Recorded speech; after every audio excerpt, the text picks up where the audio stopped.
Et maintenant, nous partons au Maroc. À l'origine de ce reportage, une histoire qui a révolté une partie de la société marocaine. Il y a un an, Amina, 16 ans, violée et qui avait été mariée de force à son agresseur, s'est suicidée. Le cas d'Amina est loin d'être isolé. Dans ce pays, une loi protège les violeurs. C'est l'article 475 du Code pénal qui permet à l'agresseur d'échapper à la prison s'il épouse sa victime mineure. Au cœur de ce carnet de voyage d'Anouk Burel et Nicolas Oher, il est question de la place des femmes dans la société marocaine, de leurs droits et de leurs conditions. Un reportage très dérangeant. Anouk Burel viendra nous donner d'autres informations sur ce plateau en répondant aux questions de Guylaine. Je connaissais les mariages arrangés, les mariages forcés, mais les mariages entre une jeune fille violée et son violeur, je n'en avais jamais entendu parler. Comment un état de droit peut-il permettre cela? J'étais loin d'imaginer la réalité qui m'attendait. Nous avons rendez-vous dans un petit village du nord du Maroc. Une maison à l'écart, il n'y a pas le moindre voisin, mais on nous a demandé de rester discret. On ne sait jamais.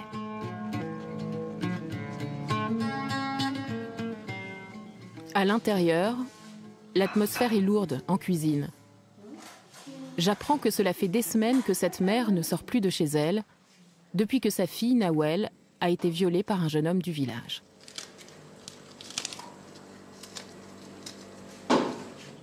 Quand elle m'a dit ça, je me suis écroulée. J'ai dû m'asseoir et je me suis dit que ma fille était perdue, qu'elle n'allait pas se marier. J'ai marié toutes mes filles. Et la dernière, celui qui a fait ça, je ne lui pardonnerai jamais. Qu'est-ce que je peux faire? Je ne peux plus rien pour elle. Quand j'entends ma mère dire ça, je me dis que oui, ma vie est perdue. Je n'ai plus aucun espoir. Tout ce que je veux, c'est qu'on me rende justice et qu'on le mette en prison. Moi, j'ai tout perdu. Même s'il va en prison, lui, un jour, il pourra se marier et refaire sa vie. Mais moi, j'ai plus rien.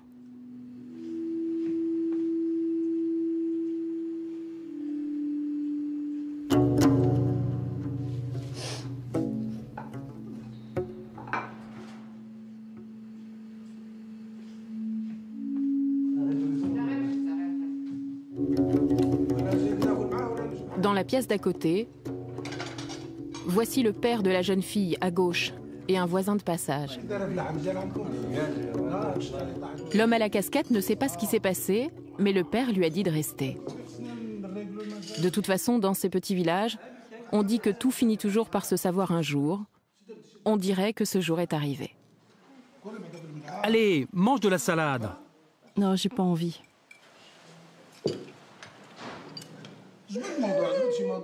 Ne pleure pas.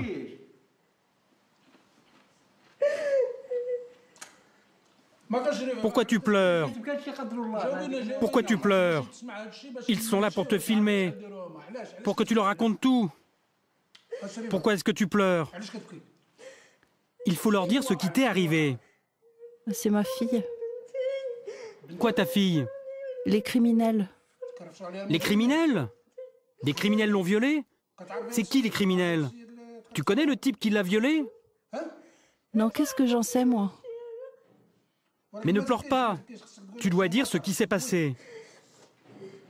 Mais tu sais, quand c'est ton enfant, c'est ton cœur qui saigne. Devant nous tous, Nawel raconte. Le jeune homme a 10 ans de plus qu'elle, il l'a invité à venir boire une limonade et chacun comprend ce qui s'est passé. Nous l'écoutons dérouler ce drame qui n'est pas seulement le sien, mais celui de toute sa famille désormais. Je ne me suis pas fâché contre elle parce qu'elle était déjà dans l'embarras. Je ne voulais pas l'accabler. Et de toute façon, c'était trop tard.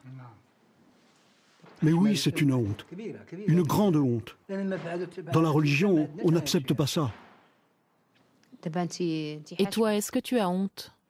Oui, j'ai honte. Je n'ai plus la même valeur qu'avant.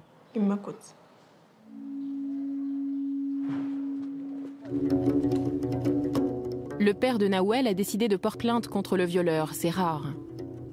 Le vieil homme a du courage, d'autant que la famille du garçon est une riche famille du village. Mais lui veut défendre l'honneur de sa fille. Ça n'arrive pas souvent au Maroc. Il n'y a pas beaucoup de pères qui ont cette mentalité, qui sont éduqués. Par exemple, ma mère en est tombée malade et elle n'est pas allée à l'école. Mais mon père, il me comprend.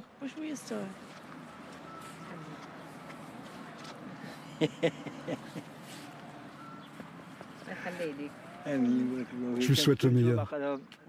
J'espère qu'elle aura des enfants. On peut dire que Nawel a de la chance. Son père ne veut pas la marier avec son violeur. Peut-être parce qu'il a entendu parler, lui aussi, du triste destin d'une jeune fille de son âge, à plusieurs kilomètres d'ici. Elle s'appelait Amina, elle a été violée, mariée à son violeur, et elle s'est suicidée 6 mois plus tard. Elle avait 16 ans, et voici son père, la scène.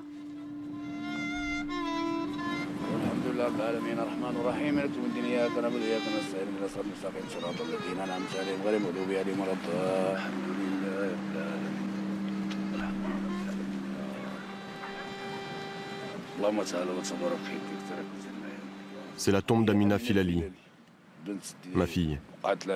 C'est elle qui a eu ce problème, qui s'est fait violer et qui se retrouve ici.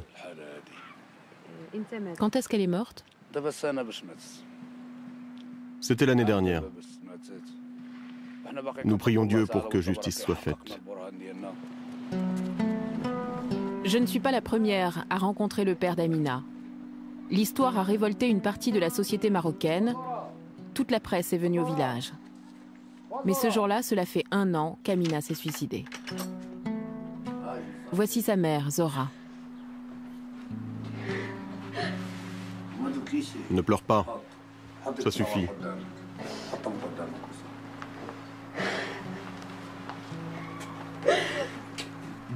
Ne pleure pas.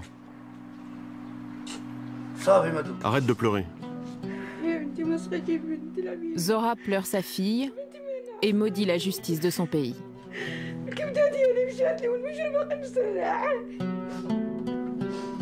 Mais quelque chose échappe à la raison dans l'histoire de sa fille.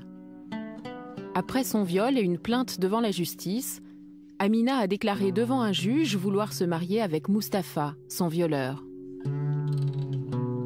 En discutant, j'apprends que c'est sa mère qui a voulu qu'elle se marie. Je voulais la marier pour notre honneur. Je ne voulais pas que les gens se moquent de ma fille, qu'elle soit la risée du village. Et après ce viol, aucun homme n'aurait voulu d'elle. Moi, je pensais que ce type devait d'abord être puni par la loi. Parce que c'était un viol. Mais ma femme m'a dit non. Le juge a dit que si nous les marions, le problème sera réglé. J'ai dit, je suis pas d'accord. Mais elle m'a dit, écoute, si on ne marie pas la petite, tout le monde va se moquer de nous. Alors si t'es pas d'accord, c'est moi qui pars. Même s'ils ont voulu la marier, pour Lassen et Zora, c'est Mustapha le violeur qui est le seul responsable de cette tragédie. Au village, on appelle cette histoire le problème. Et le problème fait encore parler de lui. Si bien que le viol des jeunes filles est devenu un sujet de discussion pour les hommes du café. Et devant le père d'Amina, ils pensent tous pareil que lui. Mais quand il y a un viol, est-ce que le mariage est pour vous une solution? Non, la solution, c'est la punition. Le problème, c'est pas le mariage. Le problème, c'est que si tu fais ça, tu dois être puni par la loi. Tu dois d'abord être puni et après, on verra. Il ne peut pas la violer, l'agresser et ensuite l'épouser. Ce n'est pas ça la justice. On ne veut pas que ce soit les violeurs qui épousent les filles. On veut qu'elles épousent quelqu'un d'autre. Quelqu'un qui les aime et les respecte. Le jeune homme accusé du viol habite à quelques pas d'ici. Il est libre. Aucune charge n'a été retenue contre lui. Mais les hommes du café ne veulent plus lui parler désormais. Ah ouais, il passe devant nous comme si de rien n'était. Il se balade devant les gens et tout le monde sait ce qu'il a fait. Mais comme il n'a pas été puni par la loi, il est libre. Et pourrait même recommencer, puisqu'il n'a pas été puni. Il n'y a pas de loi, pas de justice. Quand je le vois comme ça, je me demande, mais où est la justice? Pourtant, ce n'est pas le juge, mais bien Amina et ses parents qui ont choisi le mariage. Alors que s'est-il passé? Nous partons chez le jeune homme accusé du viol à l'autre bout du village. Mais il ne veut pas nous parler parce que les journalistes, dit-il, ne croient jamais sa version des faits. Non, moi je n'ai rien à vous dire. Il raconte qu'il n'y a jamais eu de viol, qu'il sortait avec Amina depuis longtemps.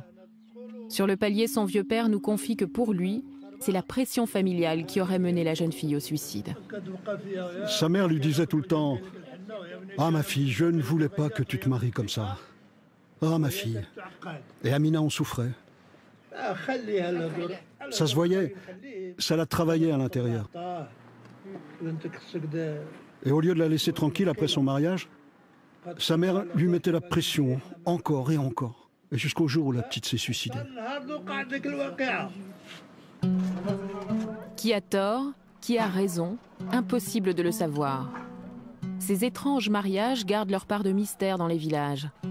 Tout le monde en parle, mais personne ne sait vraiment pourquoi Amina s'est suicidée.